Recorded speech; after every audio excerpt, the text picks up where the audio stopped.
It's September 23rd, 2015, and this is your Fortean Slip news.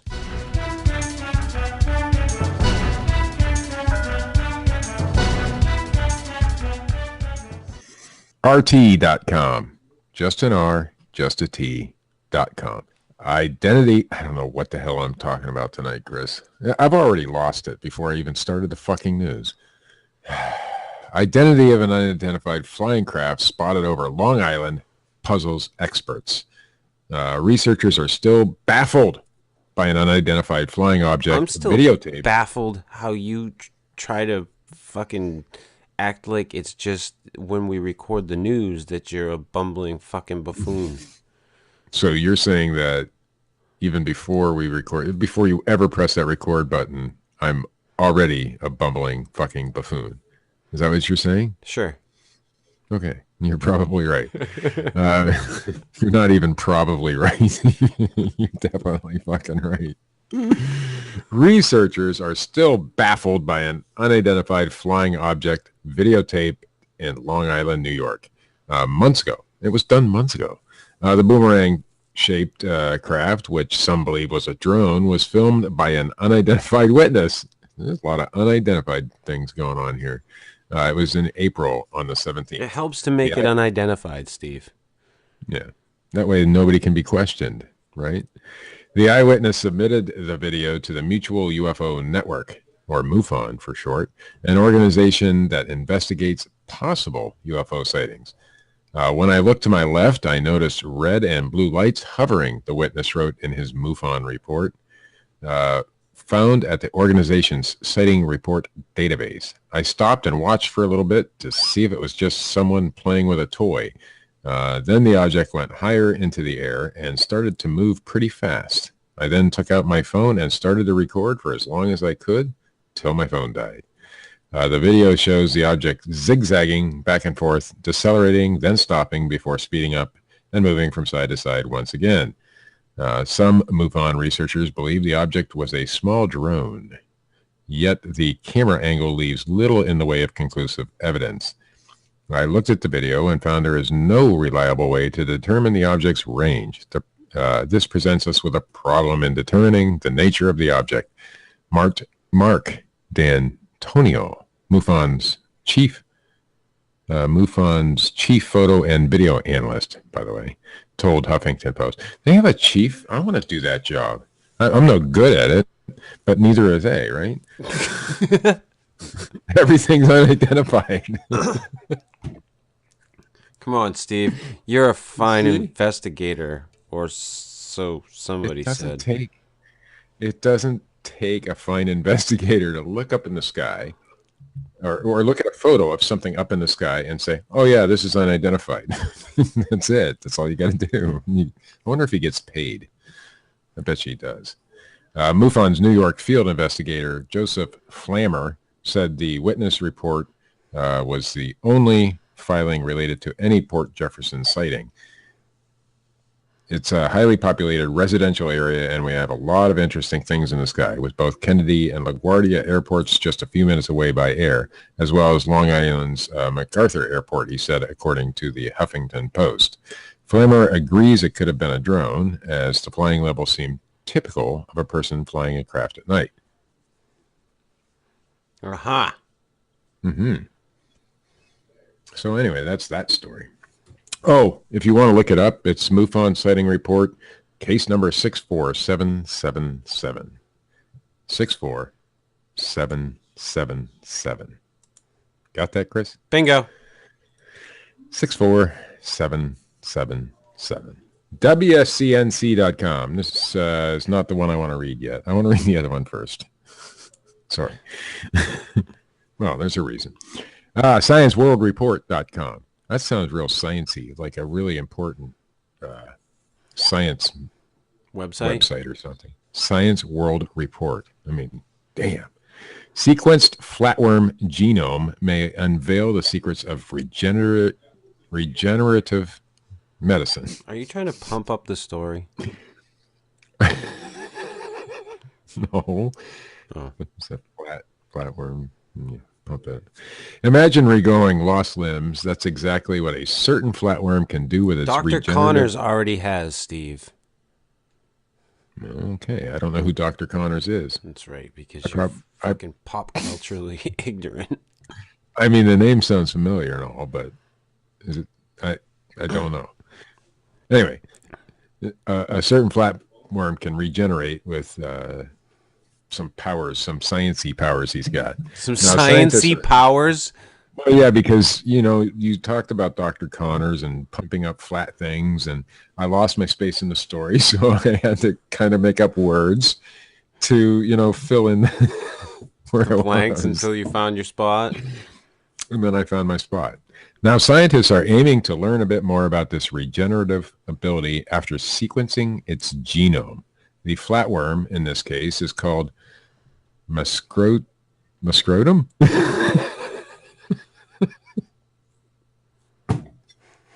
Are you fucking 10?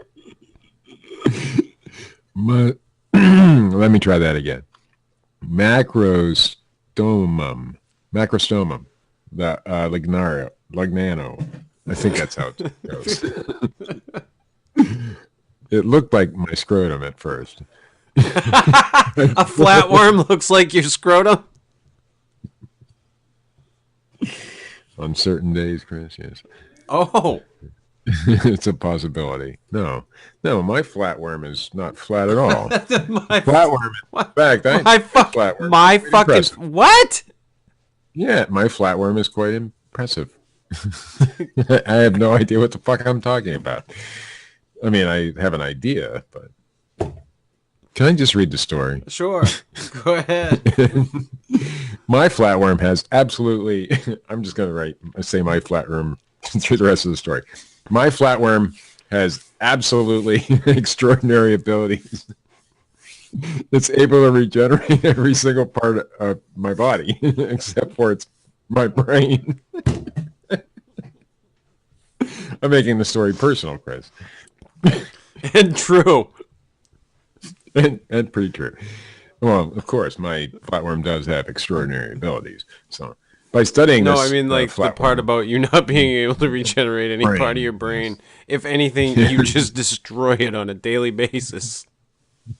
Studying my flatworm, it may be impossible to apply these types of regenerative abilities in modern medicine.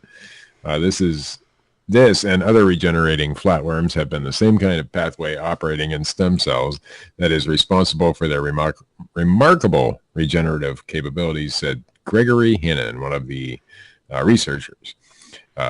As we started to try to understand the biology of these stem cells, it very quickly became clear that we need information about the genetic content of these organisms. I was going to say orgasms, but I'm not 10. The researchers found that this part. I am. Yeah, I am. This part. The researchers found that this particular flatworm, whoever wrote this, doesn't have a good grasp on English.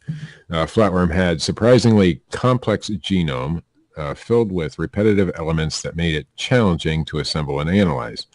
At a genomic level, it had almost no relationship to anything else that had been sequenced before. The goal of the project was to enable ourselves and others to do more new biology, said Hannon. The hope is that as these tools become more available, the community will grow. My flatworm is going to grow. Yeah. That's too much fun in that story. My flatworm cannot regenerate my brain, I found out. So from WCNC.com, very, very sad news today. And this is serious, folks. From Sparks, Nevada, police identified the couple found dead inside an apartment on Tuesday as Mark and Debbie Constantino. Local paranormal investigators featured it on the Travel Channel's hit series Ghost Adventures. In what police believe is a related incident, a third person was found dead in a home in northwest Reno. The Constantinos were found inside their daughter's apartment near Sparks High School. SWAT teams from both Reno and Sparks Police surrounded the Courtside Gardens apartments, evacuated the complex, and put it on lockdown. A Sparks police officer is taken to an ambulance following an armed standoff with the believed homicide suspect at the Courtside Garden apartments. The officer was injured during a compression blast while trying to extricate the subject. Police began their investigation shortly after 6:30 a.m. when a woman arrived at a home in Escalera Court to find her male roommate dead inside. Reno Police Lieutenant William Rula said. His name has not been released at the time of the writing of this story. I think it has been by now, but I can't remember. Police learned that another roommate, Debbie Constantino, was missing. Officers tracked her cell phone and found her inside the apartment in Sparks with her estranged husband. Upon arriving at the apartments, officers knocked on the door and heard several shots fired, said Reno Police Deputy Chief Tom Robinson. The suspects told police, "Give me 15 minutes to gather my thoughts or I'll kill her," Robinson said. Officers said they heard a man yelling at police to leave. Officers began negotiating with the man, but eventually used explosives to blow the door open and found a couple dead inside. Police did not say how they were killed or what kind of gun was used. Anyway, I'm not going to read the rest of the story because we get the gist of it, but he apparently kidnapped his wife, and, that's how it ended. So she had filed for divorce, or not filed, but said that she was going to divorce him like a week prior. And so I'm guessing that's kind of what triggered it. Thoughts, Chris? It's a sad story, but I wonder how long it'll take Zach Baggins to try and buy and or rent the place that this happened at. I would honestly hope that, you said Baggins, and my mind went to Hopins. I would honestly hope that, they leave this one be, Zach Baggins or anybody. Zach obviously knew the people because he worked on Ghost Adventures with them, but, I would hope they'd leave it be and just, I don't want. It's a sad story, man. There was a lot of domestic violence apparently in that relationship. Seen a lot of posts on Facebook from people who knew the couple personally and had met the couple at different, conferences and events and things. A lot of Bigfooters knew them. A lot of ghost people knew them. UFO people knew. And they, seemed like a pretty happy couple. But a lot of times you don't know what's going on at home. And oh yeah, absolutely. And we talked a little bit before the show, domestic violence is a fucking horrible thing. And yeah, it's just, it's a sad story. And I don't know what else to say about it, but it's pretty bad. So I feel bad for the innocent third person that was killed because I don't think there was any relationship going on there or anything with the Debbie there, but he just happened to be in the wrong place at the wrong time, I don't know anything about the story besides what we read or what we went over tonight. But yeah, I'm getting off Facebook from people that knew them and know a little bit more about the story than I do. Yeah. And I'm not a big fan of Ghost Adventures or Ghost Hunters or Ghost I'm not a big fan of those shows because I think a lot of them are very contrived. So. I mean, it is what it is. And that's the case. But it just goes to show, we put people like these folks who had a lot of followers on Twitter, Facebook, people watch your TV show and they're ghost celebrities or whatever, But we put these people high on a pedestal when sometimes we don't know the real story behind what's going on. And so that's kind of... Oh, we're all people. Yeah, people's people. So... And I learned today, Chris, on another note, that food is food. Food is food, according to a biologist in Maine, or an alleged biologist, I'm not sure. Oh. Food is food. It doesn't matter. Doesn't matter if it's bird seed. Doesn't matter if it's processed food. Raccoons can eat it. Skunks can eat it. It's perfectly okay. Okay. Just so you know. All right. Go ahead and put some pizza and, Twinkies out for your forest critter friends now. It's safe. A biologist says so. Good deal. Yeah. And that's the news, Chris. The opinions of Steve and or a alleged biologist from Maine do not necessarily reflect the opinions of the Fortean Slip. Exactly. It's fucking stupid.